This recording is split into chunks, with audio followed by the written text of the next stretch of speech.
I'd now like to welcome someone who sits at the unique intersection of advertiser reach and publisher monetization, and that's Dan Granger, founder and CEO of Oxford Road, my friend and partner in helping us here building the future of civility and suitability in the industry. Hi, Dan. Thank you, Pat. You guys hear me okay?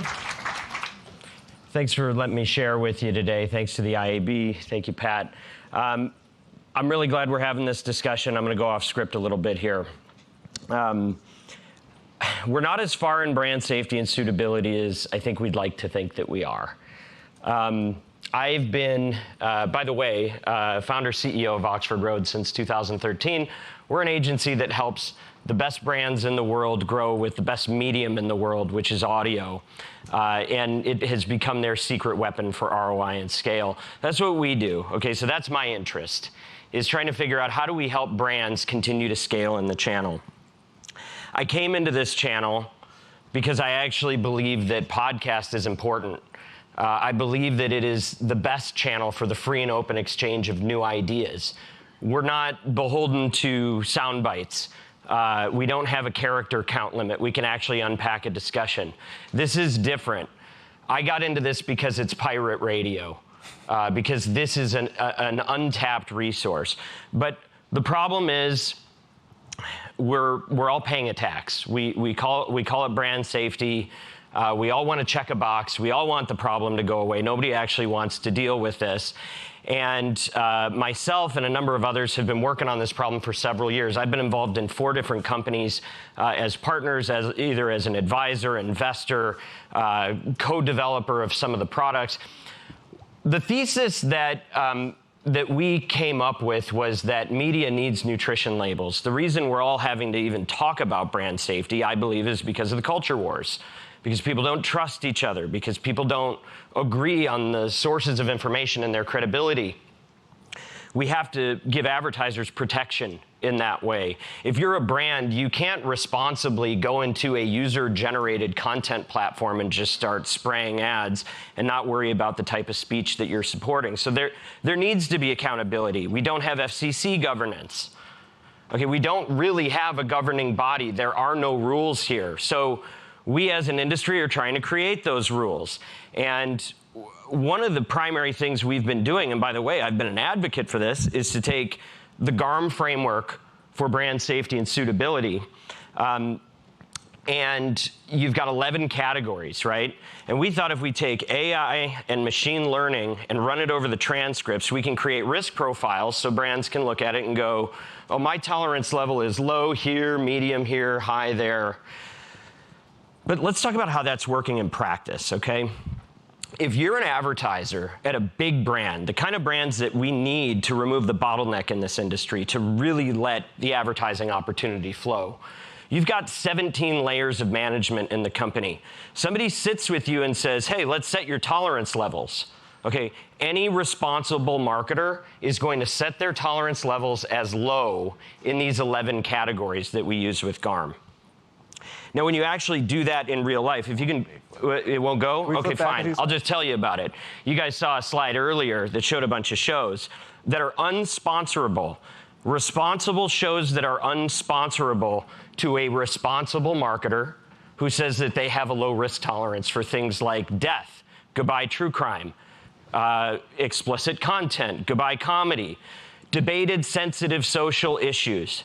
How do we have an open platform for conversation that can't talk about debated sensitive social issues? Can you say Trump? Can you say Biden? Can you say Israel? Can you say Hamas? Can you say Colombia?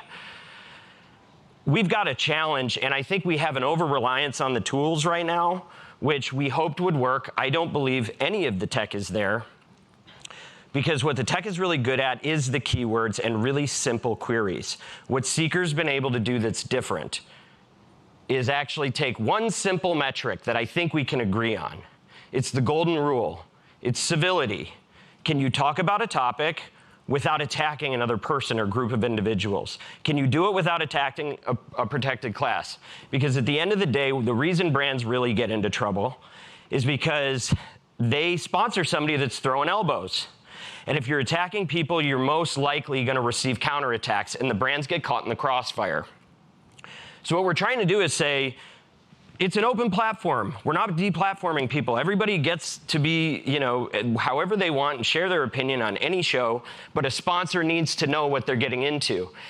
And we have to be reasonable about how much we're ready to trust the tech today.